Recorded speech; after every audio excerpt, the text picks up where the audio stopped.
নমস্কার সবাইকে সবাইকে অনেক অনেক ওয়েলকাম ঘোষ মিয়ারের নতুন একটা এপিসোডে। আশা করছি সবাই ভালো আছো, সুস্থ আছো।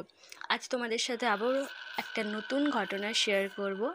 এই ঘটনাটাও আমার কাছে বেশ অনেকটা আগে এসেছে, আমি দিতে পারিনি, তো তার জন্য আবার সরি। তবে এই ঘটনাটাও খুব ভালো এবং এই ঘটনার মতোই একটা ঘটনা এর আগেও আমি আই হোপস আমার মনে পড়ছে না আমি আমার চ্যানেলে শেয়ার করেছি, কিন্তু এটাও খুবই একটা ভয়ানক ঘটনা।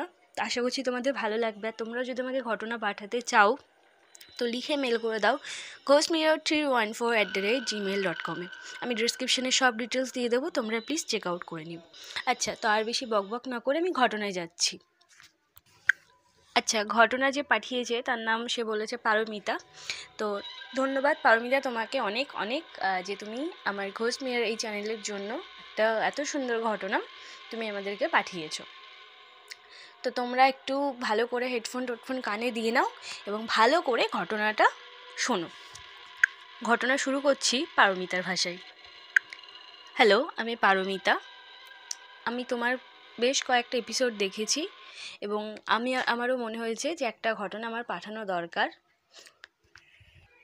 ঘটনাটা বেশি পুরনো না, আমার লাইফে ঘটে যাওয়া একটা ভয়ানক চ্যাপ্টার, সেটা ভীষণই বেদনাদায়ক এবং প্রচণ্ড ভয়ানক। আমি যখন মাধ্যমিক দেওয়ার আগের ঘটনা এটা। তো আমি যখন মাধ্যমিক পর্যন্ত আমার একটাই বেস্ট ফ্রেন্ড ছিল, মানে ওর আর আমার একই পাড়াতে বাড়ি, একদম সেম পাড়া, বাস ওর বাড়ি থেকে দুটো বাড়ির পরে আমার বাড়ি, মানে আমাদের প্রায় একই পাড়াতে বাড়ি, একদম ছোট থেকে একই সাথে খেলে পিঠে একসাথে বড় হয়েছি। তো ওর সাথে আমার ভীষণই ভালো বন্ডিং ছিল, দেখতেও ভীষণই সুন্দর ছিল। ছোট থেকে একদম ছোট বাচ্চা বয়স থেকে ওর সাথে আমার বন্ডিং। পাশাপাশি মানে একটা বাড়ির পরে বাড়ি, ছাদে উঠলেই দেখা যাবে, মানে ওদের বাড়িটা দুতলা আর পিছনের পরপর দুটো বাড়ি আমাদের বাড়ি এবং আমাদের সামনের বাড়িটা একতলা বাড়ি। ওরা ছাদে উঠলে সোজাসুজি দেখা যায়, তো একটু হেঁটে গেলেই ওদের বাড়ি। আর একদম মেন রাস্তা থেকে একটা বাড়ির পরে ওদের বাড়ি, মানে একটা মেন রাস্তা থেকে একটা গলি বেরিয়ে যাচ্ছে, সেই গলির পাশ দিয়ে দুপাশ দিয়ে বাড়ি। আর ওই যে রাস্তা, যেখানে আমাদের মেন রাস্তা ওঠার যে জায়গাটা, ওইখানে ছিল একটা বিরাট বড় তাল গাছ। খুব ভালো তাল হতো, খুব ভালো, মানে সেই এক একটা বলে না অনেকে গ্রামগঞ্জে হাড়ি তাল, তো এই হাড়ি তাল গাছ ওটা, বিরাট বড় বড় তাল হতো। আর মানে প্রচণ্ড মিষ্টি তাল, হতো মিষ্টি আমি আজ অবধি খাইনি। হেভি তাল ছিল, সুন্দর, প্রচুর তাল হতো, বড় বড়। আর সেই তাল পাকলে একবারে কালো কষকষা তাল হতো। আচ্ছা, তোমরা হয়তো অনেকে জানো যে তাল যত বেশি কালো হয় সেই তাল কিন্তু খেতে ততই সুন্দর হয়। বড় বড় হেভি তাল হতো। এখনও ওই রকম তাল গাছ, হাড়ি তাল গাছ আছে, কিন্তু ওই তাল গাছটা আমাদের ওই যে মানে আমাদের গলি ছেড়ে মেন রাস্তায় ওঠার মাথায় ওইটা ছিল। আর ওখানেই ছিল একটা মাচা মতো, মানে একদম বাঁধানো মাচা মতো, ওপরে ছাউনি ছিল। ওখানে মানে ছেলেরা বসতো না, আমাদের ওই পাড়ারই মেয়েরা এবং মেয়েরা বউরা বিকালবেলাটার টাইমটা গিয়ে ওখানে গিয়েই সবাই মিলে বসে থাকতো, রাস্তার লোকজন দেখতো, গ্রামে গঞ্জে যেটা হয়। এরকমভাবে আমাদের দিন যাচ্ছিল, একসাথে টিউশন যাওয়া, একসাথে স্কুল যাওয়া, একসাথে আড্ডা দেওয়া, ওদের পরিবারের সাথে আমাদের পরিবারে এত যোগ, সব খুব ভালো ছিল। ক্লাস 10 নাগাদ আমাদের এই যে জীবন এবং পাড়াতে একটা বিরাট বড় ঝড় আসে, তো সেটাই বলবো। এবং তারপরে ঘটনাগুলো আরও তার ছাড়াও বেশি ভয়ানক। আমার ওই যে ফ্রেন্ড, তার বয়ফ্রেন্ড ছিল, মানে একটু ভালো কিন্তু একটু পাকা ধাঁচেরই ছিল, পাকা যাকে বলি না আমরা। তো ওর ক্লাস 9 থেকে একটা ছেলের সাথে সম্পর্ক, আমাদেরই ক্লাসমেট সেই ছেলেটা। খুব 9টা খুব ভালোভাবে যায়। ক্লাস 10-এ ওদের মধ্যে শেষের দিকটা টেস্ট এক্সাম দেওয়ার পরে একটা ওদের মধ্যে একটা ঝামেলা মতো হয়। কীভাবে হয় বলতে পারবো না, তবে একটা ঝামেলা মতো হয়। তো আমার সেই বান্ধবী এবং তার ওই বয়ফ্রেন্ডের মধ্যে ব্রেকআপ হয়ে যায়। খুব ক্যাজুয়ালভাবে নেয়ও, আমাদের যেটা মনে হয়েছিল। এবং এইভাবে থাকতে থাকতে আমাদের মাধ্যমিক এক্সামের ডেট এগিয়ে আসে। স্কুলে ফেয়ারওয়েলের দেওয়া হবে, আমরা ফেয়ারওয়েলে একসাথে গেলাম। এবার হয় না যে পরীক্ষার আগে আগে একটু এক্সাম দেওয়ার আগে অনেকেই একটু মাথাটা একটু মাইন্ডটা ফ্রেশ করার জন্য এই টাইমটা না, এই যে মানে ডিসেম্বর টু ফেব্রুয়ারি এই টাইমটা অনেক জায়গায় ঘুরতে যাওয়ার প্ল্যান থাকে অনেক কিছু, তো শীতকালটা ওয়েদারটা খুব সুন্দর থাকে। তো আমার এক্সাম ছিল ঠিক আছে, কিন্তু আমারও একটু মানে ভাল লাগছিল না, টেস্ট এক্সাম গেল, একটু মাথায় খুব প্রেশার, প্রথম বোর্ডের এক্সাম, বিরাট বড় এক্সাম, ভীষণই ভয়ে ভয়ে ছিলাম। তা আমি আমার মামার বাড়ি থেকে কদিন ঘুরে আসার জন্য মার সাথে জেদ করি। মাও রাজি হয়ে যায় যে ফেয়ারওয়েল হবে, ফেয়ারওয়েলের 2 দিন পর তাহলে আমরা গিয়ে 2-4 দিনের জন্য ঘুরে আসবো, এখনও ডেট আছে, এখনও পরীক্ষার বেশ টাইম আছে, তো মনটাও অনেকটা ঝরঝরে হয়ে যাবে। আমার যেটা হয়, অনেকের হয়তো এটা হয় না, বাড়িতে থাকলে পড়াশোনা ভালো হয়, কিন্তু আমার ছিল কি না একটু যদি একটু বাইরে একটু যাই, বাড়ি থেকে বেরিয়ে, তাহলে মনটা একটু ভালো হয়। আমার একটু প্রেশারে ছিলাম, যেহেতু একটু অঙ্কটা নিয়ে ভীষণই ভয়ে ছিলাম। এবং আমার ওই বান্ধবী আমার সাথে প্রত্যেকটা জিনিস শেয়ার করতো, প্রত্যেকটা, মানে একদম ছোটো থেকে যেহেতু মানে ওর আর আমার ভাইবসটা না খুব ম্যাচ করতো। হ্যাঁ, তো ও আমার সাথে সব কিছু শেয়ার করতো। তখন অতটা না ফোনের চল ছিল না, এটা 2017-র কথা, তখন অতটা ফোনের চল ছিল না যে আমি ফোনে কোনো রকমভাবে সেভাবে কন্ট্যাক্ট রাখবো, যেটা হতো ওই বাড়ির ফোনে। আমি তো 2 দিনের জন্য জাস্ট গিয়েছি, এই আজ গেলাম, কাল বাদ পরশু থেকে আবার চলে আসবো, এরকম। তো সেই জন্য অতটা আমার কিছু মনে হয়নি। কিন্তু যাওয়ার আগে ও আমাকে বলছিল, তো না গেলে হতো না? আমি বললাম, না গেলে কেন, এরকম বলছিস কেন, আমি তো এর আগেও অনেকবার গিয়েছি, তো এরকম বলছিস কেন? বলছে আমার না একা একা ভাল লাগে না। ও আমাকে এরকম যখনই আমি যেতাম ও এটা বলতো যে আমার না একা একা না ভাল লাগে না তোকে ছাড়া, এটাও বলতো। আমি বললাম ধুর, আমি তো 2 দিনের জন্য যাচ্ছি, তুই বাড়িতে থাকবি, তোর দিদিদের সাথে থাকবি, তোর ভাইয়ের সাথে থাকবি, তোর দিন কেটে যাবে। হ্যাঁ, আর একটা বলি, আমার ওই বান্ধবী, ওরা হচ্ছে 3 ভাই বোন, মানে 3 ভাই বোন বলছি, সরি 4 ভাই বোন, 3 দিদি, ওরা 3 বোন আর 1 ভাই।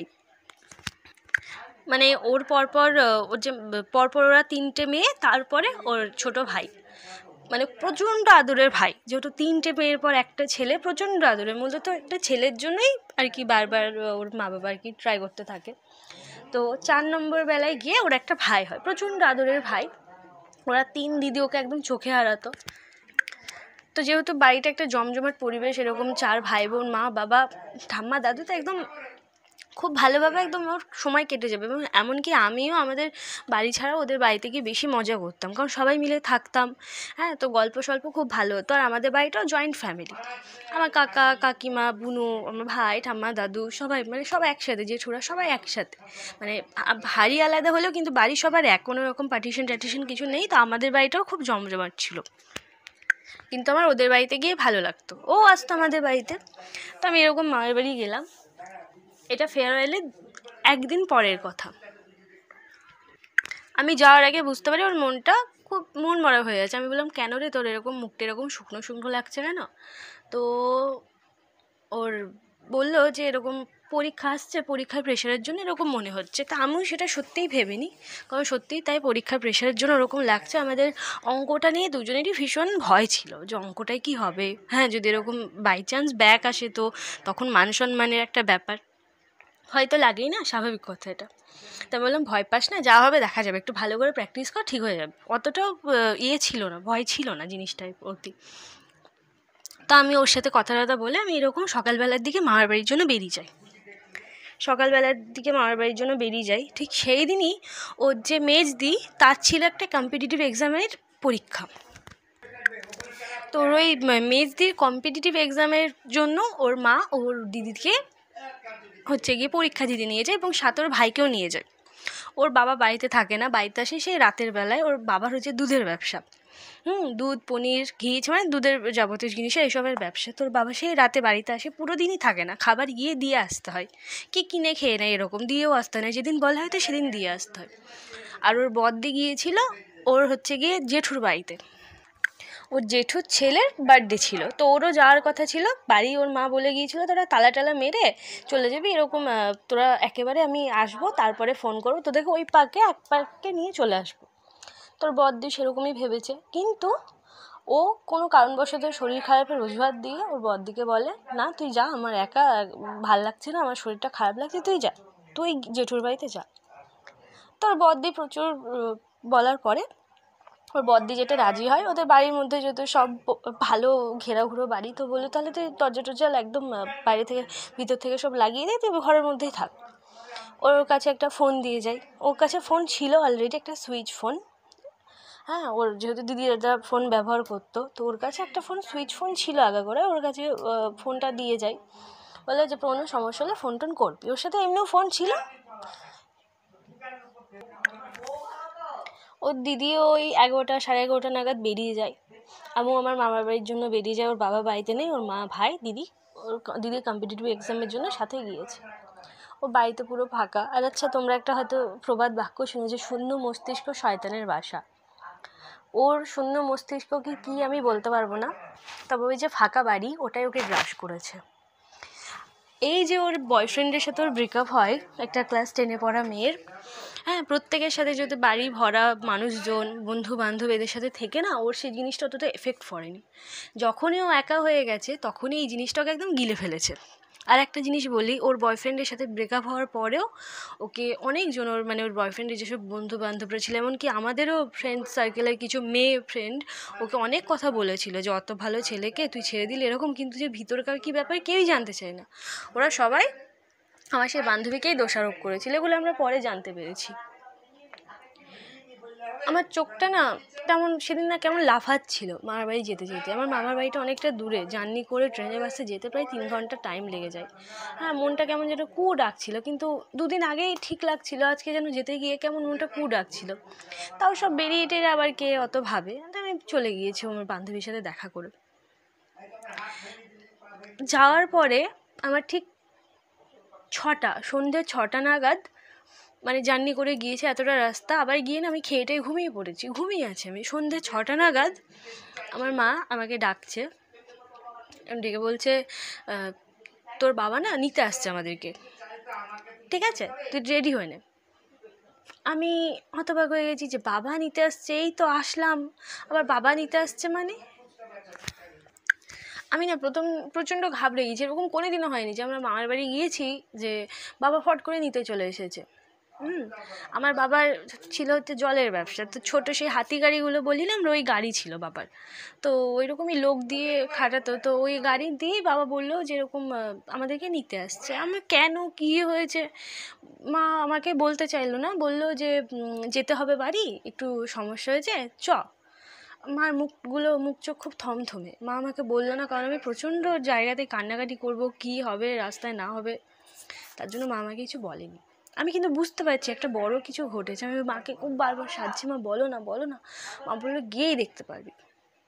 ঘটনাটা সন্ধ্যে 6টার আগে ঘটেছে, আমাদের কাছে খবর এসেছে সন্ধ্যে 6টা। বাড়ি গিয়ে তো জাস্ট শকড আমরা। মা তো ফোনে শুনেছে, বাট আমি শকড যে যেই মানুষকে আমি সকালবেলায় দেখে গেলাম যে সুস্থ সবল আমার সাথে কথা বললো, হ্যাঁ, সে আমার সাথে এরকম, যদি তার কোনো সমস্যায় থাকতো আমার সাথে একবার শেয়ার করলো না, সেইভাবে নিজেকে শেষ করে দিল। ওর ডেড বডিটা ওদের তুলসীতলার সামনে শুয়ে রেখেছে। ও সুসাইড করেছে, গলায় ফাঁস দিয়েও সুসাইড করেছে, নিজের ঘরে সুসাইড করেছে। মানে আমি সেই সময় নিজের চোখকে বিশ্বাস করতে পারছি না, কিন্তু বিশ্বাস না করে উপায় নেই। আমি তো সে অঝরে কান্না, সেই দিন মনে করলাম আর আজও বুকের ভিতরটা কেঁপে ওঠে যে আমার সব ছাড়া প্রিয় বান্ধবী, যার সাথে আমি প্রত্যেকটা জিনিস শেয়ার করতাম, যে আমার সব সিক্রেট, সব মনের কথা, সব কিছু যে ভালো করে বুঝতো, যেগুলোর মান রাখতো, সেই বান্ধবীটা যেন আমার কাছে নেই, সে হারিয়ে গেছে। এটা আমি কোনোভাবেই মেনে নিতে পারছিলাম না, প্রচণ্ড ভেঙে পড়েছিলাম। ওর মা বাবাও প্রচণ্ড ভেঙে পড়েছিল, কিভাবে কি হলো না হলো বুঝতে পারলাম না। ওর নিজের ঘরেই ফাঁস লাগিয়েছিল। ওর একটা যে ফেয়ার অয়েলে যে কাপড়টা পরে স্কুলে গিয়েছিল, প্রিয় একটা কাপড় লাল সাদার, সেটা দিয়েও ফাঁস লাগিয়েছিল ওর ঘরে। ওই ঘরটাই শুধু ওর মেজ দিয়ে আর ও থাকতো, ওর ভাই ওর মা বাবার সাথে থাকতো, ওর বদ্দির ঘর আলাদা ছিল, তো ওর ঘরটা উপরতলায়।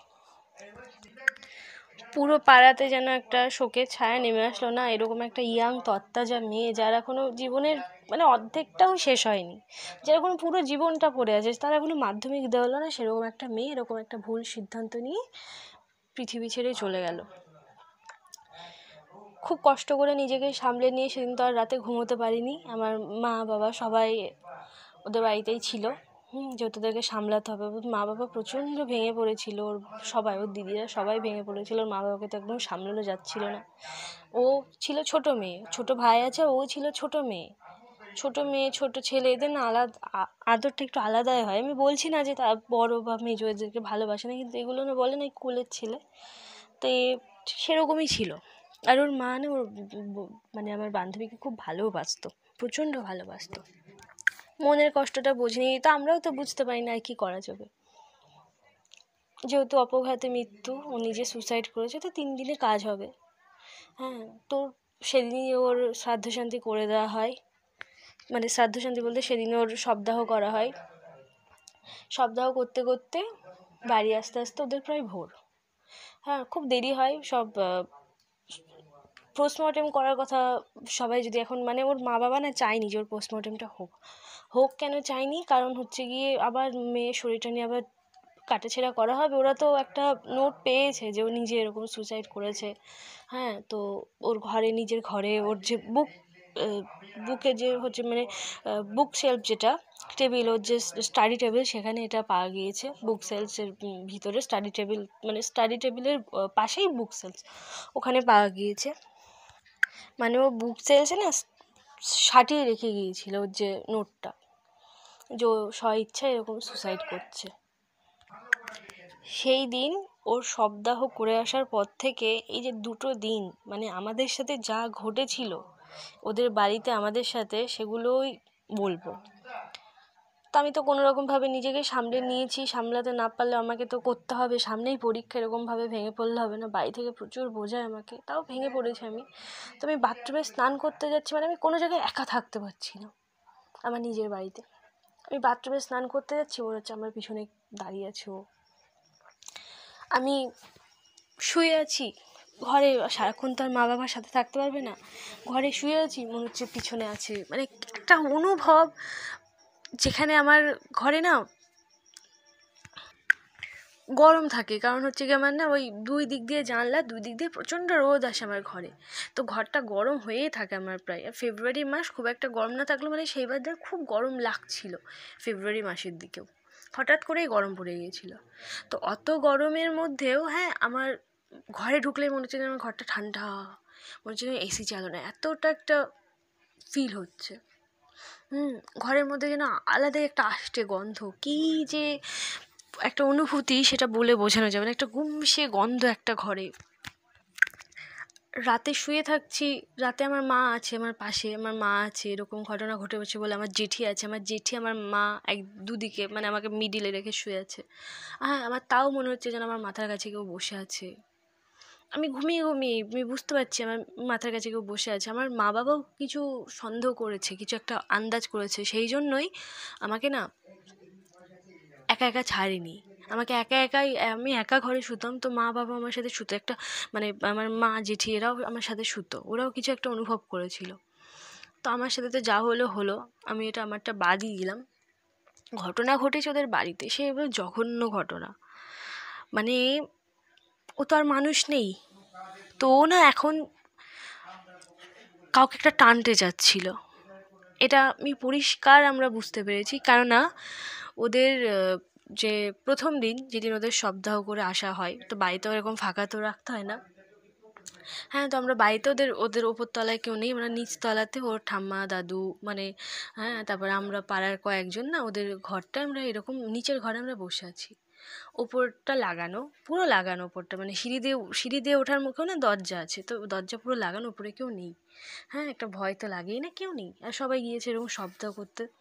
তো আমরা আছি, ওদের বাড়িতে আছি, ঘুমটুম হচ্ছে না। হ্যাঁ, ওপর তলায় মনে হচ্ছে যেন পরিষ্কার বোঝা যাচ্ছে ওপরে কেউ এরকম হেঁটে হেঁটে বেড়াচ্ছে, মাঝে মধ্যে দৌড়াচ্ছে, হ্যাঁ মাঝে মধ্যে লাফাচ্ছে, কী যে করছে বোঝা যাচ্ছে না। সব বন্ধ, ওপরের জানালা বন্ধ, দরজা বন্ধ, ওপরে যে সিঁড়ি জানলা, যে গেট, সব বন্ধ। আমরা পরিষ্কার বুঝতে পারছি, এটা পরিষ্কার অনুভূতি, এগুলো সবাই বুঝতে পেরেছি, কোনো একজন না। আর একটা জিনিস যেটা না বললেই না, ও মারা যাওয়ার পরে যে আমাদের বলেছিলাম যে আমাদের মেন রাস্তায় উঠতেই যে একদম একটা বড় তাল গাছ আছে, ওই তাল গাছটাতে খুব ভালো ভালো বড় বড় সেই হাড়ি তাল বলে ওই তাল হতো। তো ও মারা যাওয়ার পরই সেই বছরই ওই গাছে আর তাল আসে না, মানে ওই রকম তাল হওয়া বন্ধ হয়ে গেলো। যে ছোটো ছোটো সেই ছোটো ছোটো কী বলবো, পেয়ারা সাইজের তাল হতো, তাও সেগুলো খাওয়া যেত না, তিতকুটে আর যা আবার 2-4টে পেকে পড়তো সেগুলোতে আবার পোকা, একটাও ভালো থাকতো না। সে একদম ভালো গাছ, কিছু নেই না নেই, সে গাছ নষ্ট হয়ে গেল। আর আজ অবধি সেই গাছে কিছু হয় না, সেই গাছ যদিও কেটে দেওয়া হয়েছে, তারপর ওর মারা যাওয়ার পরে অনেক বছর রাখা হয়েছিল, কিন্তু সে গাছে আর সে ফলন হয়নি। কী কারণে, কী বৃত্তান্ত আমি বলতে পারবো না। আরও যেটা হয়, ওর ভাইয়ের সাথে একটা ঘটনা হয়। ও মারা যাচ্ছে একদিন পরের ঘটনা এটা। একদিন পরের ঘটনা, ওর ভাই ওর দিদির ঘরে কিছু একটা আনতে গেছে। ওটা ছোটো, ও না অতটা এই জিনিসগুলো অতটা বোঝে না। হ্যাঁ, ও ছোটো, ভালো ছোটো তখন, 7-8 বছরের ছেলে, একটা কী বা বোঝে। বাড়িতে লোকজনে গিজগিজ করছে, ওপরতলাতেও লোক আছে, অতটা নেই, 2-3 জন হয়তো ছিল। তোর ভাই ওর দিদির ঘরটা, মানে ওর যে ঘরে ওর দিদি থাকতো, ওর মেজদি আর ওর দিদি, তো সেই ঘরটাও কিছু আনতে গেছে। তারপর থেকে ওর মেজদি আর ওই ঘরে থাকে না। হ্যাঁ, তো কিছু একটা আনতে গিয়েছে, খেলনা বা কিছু হয়তো একটা আনতে গিয়েছে। অনেকক্ষণ ধরে ওকে আর খুঁজে পাওয়া যাচ্ছে না, প্রায় অনেকক্ষণ, প্রায় আধ ঘন্টার পর ওর মার হুঁশ ফেরে যে ওরকম ছেলেকে দেখা যাচ্ছে না। তোর মা বাড়ির সবাই মিলে খোঁজাখুঁজি শুরু করে দেয়। হ্যাঁ, তো যাই হোক করে গিয়ে খুঁজে ওই আমার বান্ধবীর ঘরে গিয়ে তো ওকে খুঁজে পাই। ওই যে খাটের পাশে না আমাদের একটু একটু ফাঁক থাকে, খাটের পাশে সব একদম দেয়াল সেটা রাখেন, একটু ফাঁক রাখে জানলা টানলা খোলার জন্য। তো ওর ওই জানলার পাশে না ফাঁক ছিল, মানে খাটের পাশটায়। তো যাই হোক করে ওই খাটের পাশে কি করে গিয়েও পড়ে আছে অজ্ঞান হয়ে। কীভাবে পড়ে আছে, ওর পিঠে টিঠে গায়েটায় সব আঁচড়ানোর দাগ, কি করে পড়েছে ওখানে, কি করে গিয়ে অজ্ঞান হলো। ও যখন ওকে জিজ্ঞেস করা হচ্ছে তখন ও বললো, মানে ও কিছু বলতে পারছে না, ও শুধু বলছে আমি ভয় পেয়েছি। ও তো ছোটো, এইসব কিছু বোঝেই না, ও তো অনবরত হাসছে খাচ্ছে, ও কিছু বোঝে না। ও জিজ্ঞেস করছে দিদি কই, দিদি ঘুরতে গিয়েছে, ওকে তার কিছু বলে বোঝানো যাচ্ছে না। তো সেই ছেলে ওখানে গিয়ে ওর দিদির ঘরে খেলতে খেলতে ও নিজের ইচ্ছায় গিয়েছে, গিয়ে ও ওরকম অজ্ঞান হয়ে পড়ে আছে। হ্যাঁ, ও বললো আমি ভয় পেয়েছি, আমাকে এখানে ঠেলা মেরে ফেলে দিল, এইটুকু শুধু ও বললো, বাকি আরও কিছু বলতে পারলো না। ওর দিদি, ওর ঠাম্মা, প্রত্যেকের সাথে কিছু না কিছু ওখানে ঘটেছে। হ্যাঁ, সবাই অনুভব করেছে একটা খারাপ কিছু একটা ওখানে, খুব বিরক্ত করছে ওদেরকে একটা কিছু বোঝানোর চেষ্টা করছে। এইসব ঘটনাগুলোর পরে জানা যায় যে ওর যে বয়ফ্রেন্ডের সাথে ওর ব্রেকআপ হয়েছিল, সে প্রায়শই, যেহেতু ওর দিদিদের ফোন ছিল, হ্যাঁ, তো ও না আমার বান্ধবী প্যাচ আপ করার চেষ্টা করেছিল, কিন্তু একটা মায়া পড়ে যায় না, ওকে আজে বাজে কথা 2-3 বার এরকম করেছে। তোর মনে মনে একটা এরকমই ছিলই। হ্যাঁ, বান্ধবীরা কী ভাববে, দিদিরা কী ভাববে, এরকম বলেও কারোর সাথে এই জিনিসটা শেয়ার করেনি। তো এই মনের কষ্টে ও এই জিনিসটা করেছে, মানে একটা ডিপ্রেশনে চলে গেলে আমরা কিন্তু কেউ বুঝতেই পারিনি, যেরকম একটা সুস্থ সবল হাসি খুশি মেয়ে এরকম করে ফেলবে। খুব কঠিন এইগুলো মেনে নেওয়া। এই ঘটনার পরে বেশ কয়েক বছর কেটে যায়, ও দিদিদের বিয়ে হয়ে যায়, ওই ভাইকে ওর মা মায়ের বাড়ি পাঠিয়ে দেয়, ওর ভাইকে, যেহেতু ওর ভাইয়ের সাথে এরকম বেশ কয়েকবার ছোটোখাটো ঘটনা কিন্তু হয়েছে। কোথায় একটা ছোটোখাটো থেকে বড় কিছু হয়ে যাবে, তোর মা কোনো রিস্ক না নিয়ে ওকে, ওর ভাইকে মামার বাড়িতে পাঠিয়ে দেয়। আর ওর মা বাবা দিদা দাদু ওদের ওই বাড়িটা বিক্রি করে দিয়ে ওর পাশে, আমাদের পাড়ার পাশেই যে ফাঁকা জায়গা ছিল সেখানে আবার নতুন করে বাড়ি নিয়ে ওরা বাড়ি বানায়, ওই বাড়িটা ওরা বিক্রি করে দেয়। হ্যাঁ, সব জানিয়ে বিক্রি করে তারা। তারপরে কি করেছে, যা করেছে তারা করেছে, কিন্তু এখন সে বাড়িতে এখন অন্য একটা পরিবার খুব ভালোভাবে আছে, তাদের কোনো সমস্যা হয় না, তারা পুজো টুজো অনেক কিছু করিয়েছে, কিন্তু ওদের তো একটা মানে দেখলেই একটা মনে পড়বে, সেই জন্য ওরা বাড়িটা বিক্রি করে দেয়। তো এই ছিল আজকের ঘটনা। থ্যাংক ইউ পারমিতা, এত ভালো একটা ঘটনা দেওয়ার জন্য। আশা করব আরও ভালো ভালো ঘটনা তুমি আমাকে পাঠাবে। খুব ভালো লাগলো ঘটনাটা শুনে, এবং খুব খারাপও লাগলো যে এতদিনের একটা ফ্রেন্ডশিপ এরকমভাবে সত্যি মেনে নেওয়াটা খুবই কঠিন, যে সকালবেলায় দেখে যাওয়া একটা মানুষ সন্ধ্যাবেলায় এসে দেখছি সে আর নেই, নিজের ইচ্ছায় সে নিজেকে শেষ করে দিয়েছে।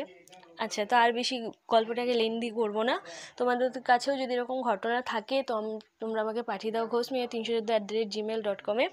ডেসক্রিপশানে সব ডিটেলস দেওয়া থাকবে, প্লিজ চেক করে নিও। তো আজকের মতো এতটাই, দেখা হবে আবার নেক্সট কোনো এপিসোডে।